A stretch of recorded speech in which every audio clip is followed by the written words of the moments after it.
마틴 루터가 생각이 나요. 칼빈이나 루터 정도. 코넬리우스 반틸? 존 칼빈이나 아브라함 카이퍼. 칼빈이 가장 많이 생각이 납니다. 뭔가 좀 바꾸는, 그리고 뭐 깨부시려는? 너무 강한가? 영적 싸움?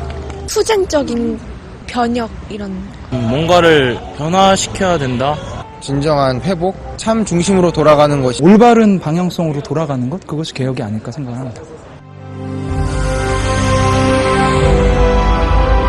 칼빈주의는 하나님의 절대 주권을 기본 원리로 한 위대한 사상 체계다. 16세기 이후 칼빈의 영향을 크게 받은 개혁주의 신학자들은 이 사상 체계 아래서 사회 문화 전반을 깊이 있게 발전시키는데 공헌해왔다. 수많은 어려움 속에서도 바른 신학과 신앙을 지켜온 개혁자, 그리고 삶의 전 영역에서 이를 실천한 행동가, 칼빈의 후예들은 누구일까?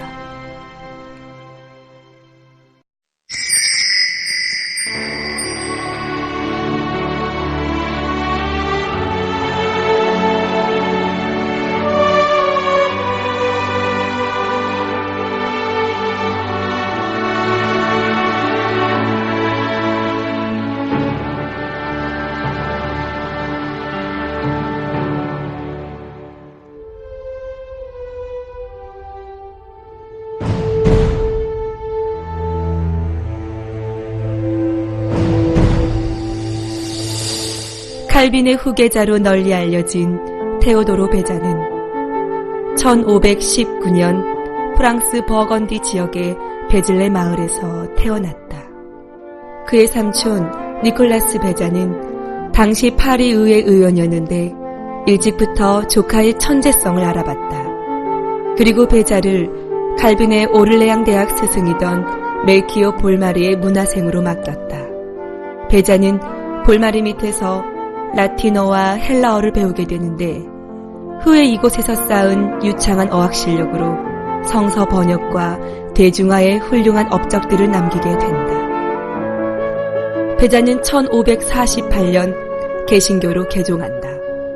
이후 그는 제네바와 로잔에서 헬라어를 강의했으나 1559년 칼빈의 추천으로 제네바 아카데미 초대 학장이 된다.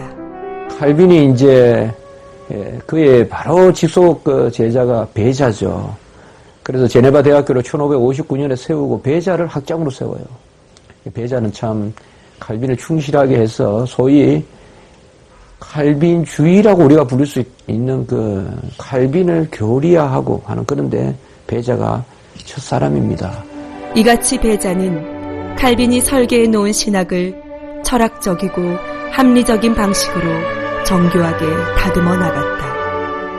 16세기 말과 17세기 초의 칼빈주의자들은 제네바를 중심으로 개혁신학을 체계화하는 작업을 전개했다. 베자의 활동 역시 아카데미 운영에만 국한되지 않았다. 그는 신학적, 교리적 논쟁이 벌어질 때면 개혁교회 신학의 대변인으로 참석해 외교적 수완을 발휘하기도 했다. 테오도르 베자는 일평생 동안 칼빈의 작품을 모아서 편집하기도 하고 출판하기도 하고 그 칼빈의 후계자로서 후견으로서 오랫동안 칼빈이 세상 뜬 이후에도 40년을 더 살면서 그 칼빈의 신학과 신앙을 그리고 삶을 전하는 일에 모든 정성을 다 들였습니다. 칼빈의 제자로서 평생을 개혁교회 사상의 전도사로 살았던 사람, 칼빈의 개혁 사상을 칼빈주의로 체계화시키는 발판을 마련하며 개혁 신학의 발전에 큰 공헌을 한 사람, 그가 바로 테오도르 베자다.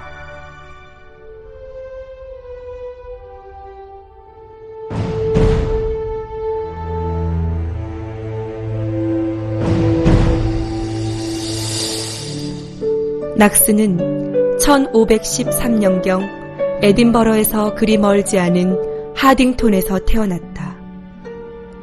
그는 교회법을 공부한 이후 신부로 서품받아 활동했다. 낙스는 초기에 스코틀랜드의 개혁자 조지 위샤트의 영향으로 개혁주의 신앙을 받아들였다. 낙스가 영향을 받은 것은 그가 천주교 신부로 있으면서 그의 나중 후에 이제 스승이 된 조지 휘사르트라고 하는 분이 그 스코틀랜드의 두 번째의 순교자예요. 조지 휘사르트가 세인트 앤드루에서 복음을 전하고 이랬을 때 존 낙스가 우연히 지나가다가 사실은 그의 설교를 듣고 감동을 받아서 이제 그를 따르는 추종자가 되죠. 그래서 신부 일을 버리고 이제 그 휘사르트의 사실은 보디가드 역할을 했었거든요. 그러다가 이제 휘사르트가 체포되어서 화형을 당할 때 자기도 사실 스승과 함께 죽고 싶었지만 스승이 순교 나 하나로 족하니까 빨리 이 자를 피해서 다음을 위해서 준비를 해가지고 그 스코틀랜드를 떠나서 이제 떠나가지고 잉글랜드로 내려와서 잉글랜드에서 그 당시 에드워드 6세 밑에서 왕실 목사로 있으면서 사실은 개혁 사상을 펼쳐가기 시작을 했던 거거든요. 그러다가 이제 메리 여왕이 1553년에 등단하면서 대대적인 숙청과 막 청교도 이 개혁자들에 대한 핍박이 있으므로 그래서 이제 이 존 낙스가 사실은 그 잉글랜드를 떠나서 망명을 어디로 가냐면 제네바로 가는 거예요. 그래서 거기에서 그때가 1554년경이었는데 그때 이제 처음으로 사실은 존 낙스가 칼빈을 만나게 되는 거거든요. 낙스는 제네바에서 칼빈과 교제하며 올바른 개혁주의 신학 사상과 신앙을 더욱 견고히 하게 된다. 그가 칼빈과의 그 교분을 갖게 되죠. 제네바에서. 그가 영국 사람들의 교포들을 목회도 좀 하고 이런 가운데서 또 칼빈과의 이제 교분을 갖고 이러면서 칼빈의 어떤 그 개혁 신앙 그것을 존 낙스는 이제 철저히 이어받았고 낙스는 칼빈의 권유로 영국 피란민 교회의 목사로 사역하다가 1559년 모국 스코틀랜드로 돌아간다. 그는 복음의 진리를 수호하는 데는 한치의 양보도 없었으나 목회자로서 양들을 돌보는 데는 친절하고 따뜻했다. 낙스는 자기 고향에 그 고국에 돌아가서 궁정 목사가 됩니다. 궁정. 그 당시에 그때 그 여왕이 누구냐? 메리 여왕입니다. 그 메리 여왕을 우리 교회사 학자들은 피해 여왕이라고 합니다. 하도 많은 사람을 죽이고 말하자면 그런 그 여왕인데 녹수는 바로 그 피해 여왕 바로 그 턱 밑에 대놓고 죄를 책망했던 그런 사람이었습니다. 지금도 스코틀랜드의 그 녹스의 무덤에 가보면 여기 사람을 두려워하지 않았던 한 사람이 누워있다. 이렇게 쓸 정도입니다.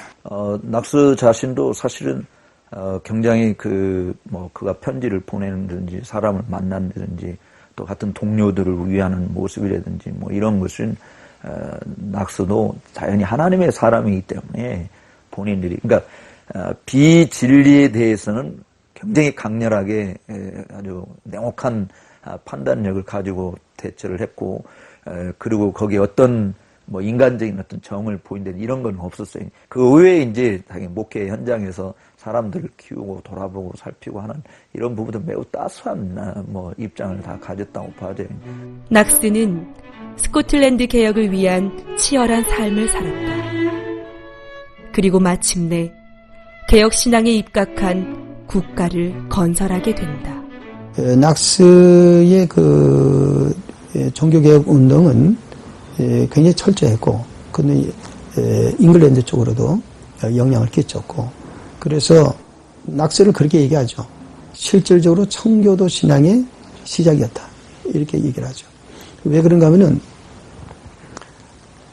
존 낙스는 이 종교개혁 운동을 그 이전에 있던 분들하고 달리 근원부터 세워나간 분이라 할 수 있어요. 그가 스코틀랜드를 그 당시 이제 스코틀랜드는 잉글랜드하고 구별이 돼 있었고 그런 가운데 스코틀랜드를 내게 주소서라고 할 만큼 스코틀랜드라고 하는 그 전체를 품에 안고서 종교개혁 운동을 추진했던 분이고 특히 교육 차원에서 그 부분을 추진해 나와서 학교 교육 사업에 굉장한 심려를 기울였던 분이죠. 낙스는 스코틀랜드를 개혁을 했는데 그 스코틀랜드에서 그 낙스는 그 교회를 어떻게 개혁했는가 하니까 소위 오늘 우리 장로교 조직으로 했습니다. 그러니까 목사님을 청빙하거나 장로님을 세울 때 반드시 투표를 통해서 이렇게 세웠습니다. 그래서 당회와 노회와 총회, 소위 삼심제도를 만들었습니다. 낙스는 이제 개교회, 참 지역교회의 어떤 제도 자체를 장로회 제도로 세워서 최초의 장로교 국가를 1560년에 이제 만드는 일에 기여한 그런 측면에서 보면 이제 낙스가 장로교회의 창시자라 그렇게 이야기를 하죠. 낙스는 가난한 자들에 대한 보조, 하나님 앞에서의 만민의 평등성, 모든 교구에서의 학교 교육 진척의 목표를 두고 개혁주의 교회 안에 건전한 교리를 확립하기 위해 무척 애썼다. 그렇게 낙스는 강력한 기득권 세력의 야만적 공격에도 굴하지 않고 그의 시대에 아주 보기 드문 피 없는 혁명을 주도했던 것이다.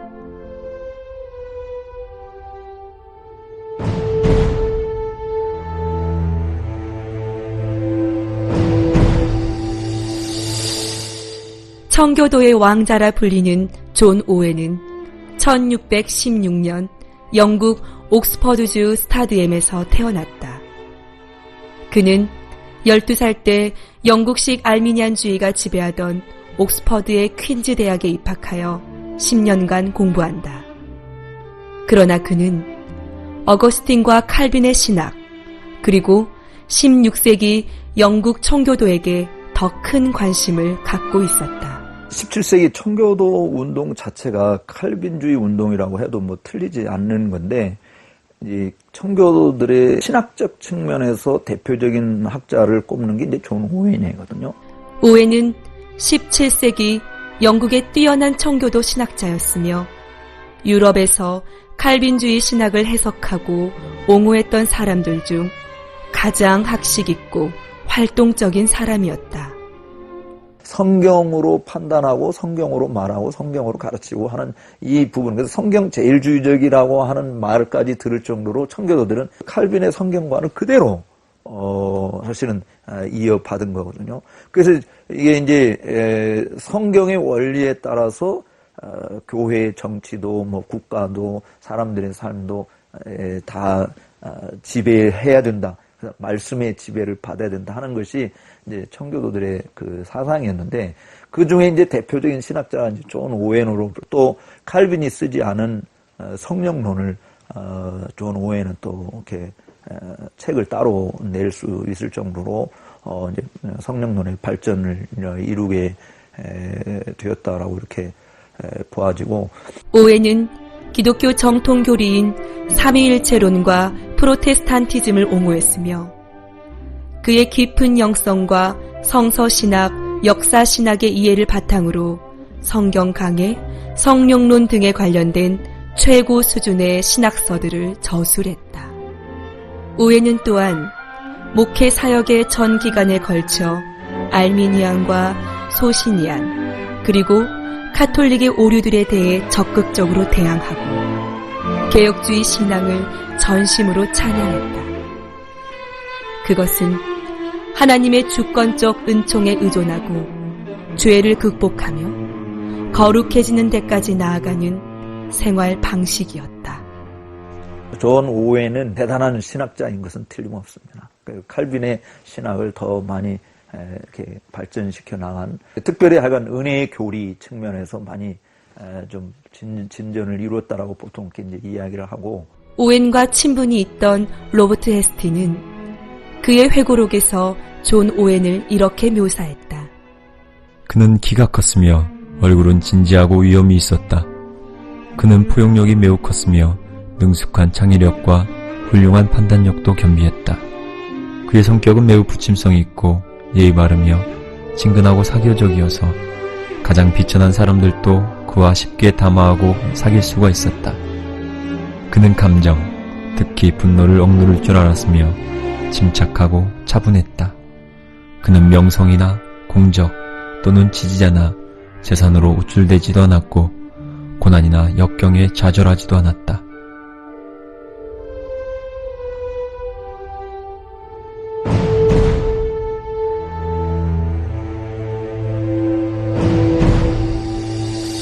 미국의 가장 뛰어난 칼빈주의자였던 조나단 에드워드는 1703년 10월 5일 코네티컷주의 이스트윈저에서 출생했다.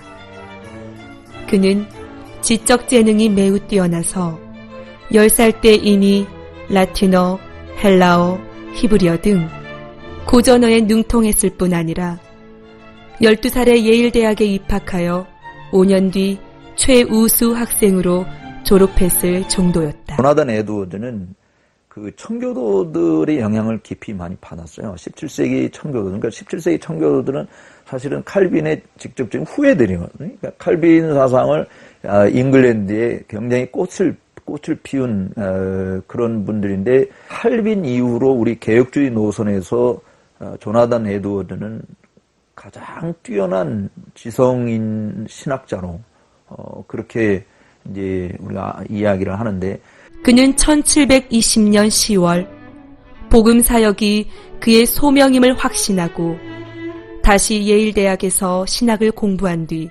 24살부터 33년 동안 목회에 전념했다. 1734년 12월 에드워드는 노르탐톤에서 믿음으로 의롭게라는 제목으로 연속 설교를 했는데, 이는 미국 대부흥 운동의 발단이 된다. 에드워드의 가장 큰 업적이라 할 수 있는 이 부흥 운동으로 인해 수많은 사람들이 성령의 감화하심을 입어 교회에 나오게 됐을 뿐 아니라 교회마다 회개의 눈물과 울부짖는 기도가 넘치게 됐다. 조나단 에드워드가 그렇게 대각성을 일으키게 되어졌던 그 부분도 그가 하나님의 절대 주권 사상, 원래 칼빈주의의 어떤 핵심이 이제 하나님의 주권 사상이니까, 그러니까 그 주권 사상을 인정하고 그리고 오직 하나님 말씀을 강론하는 거, 그 말씀을 강론을 통해서 성령이 부어주심을 경험하는, 그냥 어떤 이론적인 책에 머리로만 맴도는 어떤 신학적인 이런 것이 아니라 실제로 그 신학이 우리의 삶 속에서 경험되어져야 되는, 이것이 17세기 청교도들에 의해서 꽃을 피웠어요. 그게 그대로 한 세기 후에 조나단 에드워드한테 가면서 대각성 운동을 통해서 완전히 확연하게 이제 드러나게 되어진 거죠. 에드워드는 뛰어난 설교자였다. 그의 설교는 철저한 칼빈주의 신학 노선을 밟았으며 원죄, 예정론, 거듭남의 필요성 및 하나님의 주권을 크게 강조했다. 에드워드는 47세 때 인도의 선교사로 건너가 6년 동안 일했으며 이후 1758년 지금의 프린스턴 대학인 뉴저지 대학의 총장으로 취임했다. 그러나 안타깝게도 취임 5주 만에 그는 천연두로 세상을 떠나고 만다. 그는 청교도의 칼빈주의 신학과 신앙을 계승한 당대의 신학자요 목회자, 대부흥 설교가였을 뿐만 아니라 뛰어난 철학자이며 선교사였다. 그분의 개인의 경건한 능력, 경건성, 그러니까 칼빈 그다음에 청교도들 이어져 오면서 하는 게, 이게 개혁주의의 유산이 사실은 경건의 능력이거든요. 그의 신학과 경건이 뒷받침되고 하나님의 부어주시는 특별한 은혜로 인해서 많은 사람들이 주께로 돌아오는 역사들을 이루지 않았는가, 그렇게 생각합니다. 에드워드는 그의 신학적 지성과 경건한 삶의 실천으로 미국 기독교에 큰 영향을 끼쳤으며 뉴 잉글랜드 신학을 수립한 유능한 개혁 신학자로 기억되고 있다.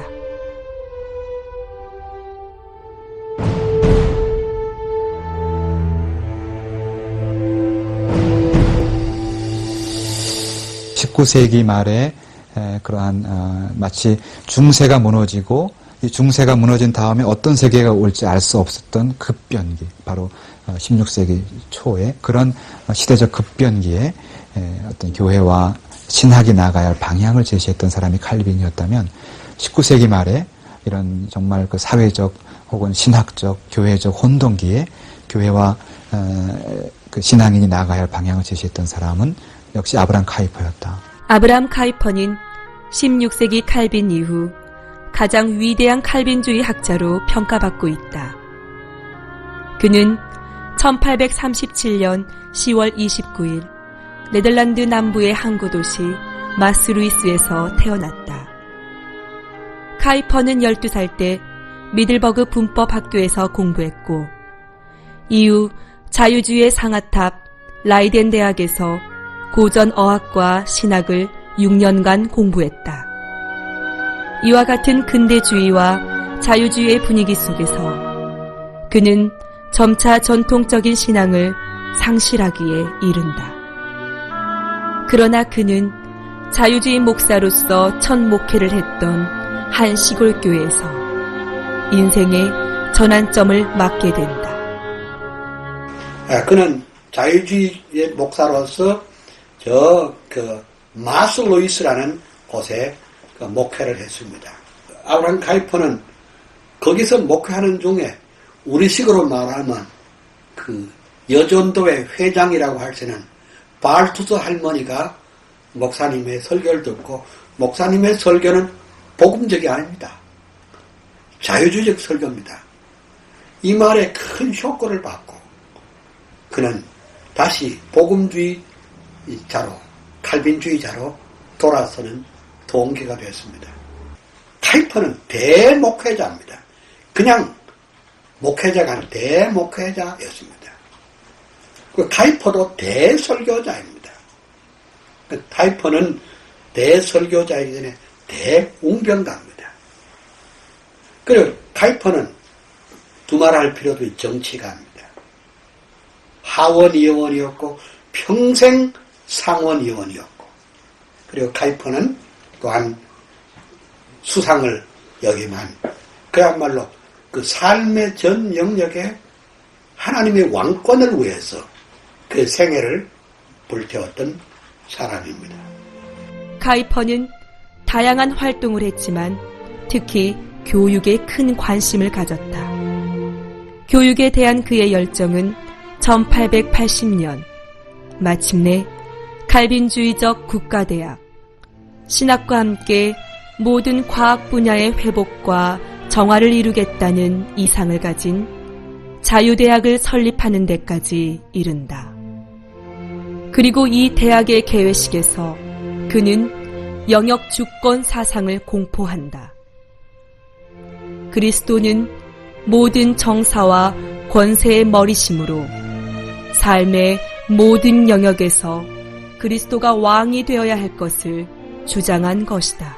특히 아브라함 카이퍼가 활동할 그 초기 단계 19세기 말이 되면 프랑스의 프랑스 혁명의 그 정신, 즉 계몽주의적인 그런 사고가 나폴레옹을 등에 업고 전 유럽에 확산되어 있었고, 그래서 더 이상 전통적인 교회가 전통적인 교리와 신앙을 가지고 강단에서 설교할 수 없을 정도의 상황까지 치닫게 되죠.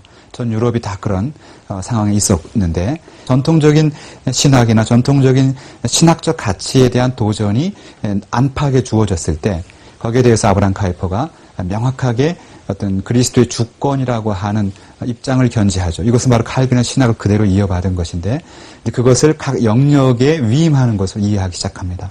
그래서 넓게 보면 칼빈 당시에 칼빈이 가지고 있었던 레고눔 데이 혹은 레고눔 크리스티라고 하는 신학이 있는데, 그리스도의 통치하심 혹은 하나님의 통치하심, 그 신학이 16세기 문맥에서 칼빈이 주장하는 거였다면, 아브라함 카이퍼는 19세기와 20세기라고 하는 시대적 문맥 속에서 칼빈의 신학을 다시 강조한 그런 입장으로 볼 수 있죠.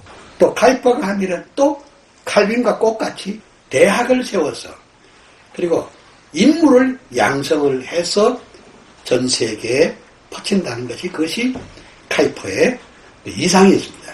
그래서 1880년에 그 총장 취임 연설에 그 유명한 영역주권 사상을 공포하기에 이르게 됩니다. 영역주권 사상이라는 것은 우리의 모든 삶의 영역에 하나님이 거기에 주인이 되신다는 겁니다. 근데 이러한 프리 유니버시티에 있는 자유대학에 있는 그 전통이 세계적으로 그 위대한 하나님 중심의 칼빈주의적인 대학자들을 만들었습니다. 이렇듯 아브라함 카이퍼는 한평생 칼빈의 모습을 그대로 따르려고 노력하고 실천에 옮겼으며 하나님의 말씀을 교회나 국가뿐 아니라 전 사회에까지 적용하려 했던 훌륭한 개혁가였던 것이다. 이렇게 서구 사회에서 이어져온 칼빈의 개혁주의 신학은 한국 교회에서 어떻게 뿌리내리고 열매 맺어 왔을까? 한국의 칼빈의 신학이 소개된 것이 역시 1885년 이후에 주로 이제 그 장로교 선교사님들에 의해서 소개가 되었습니다.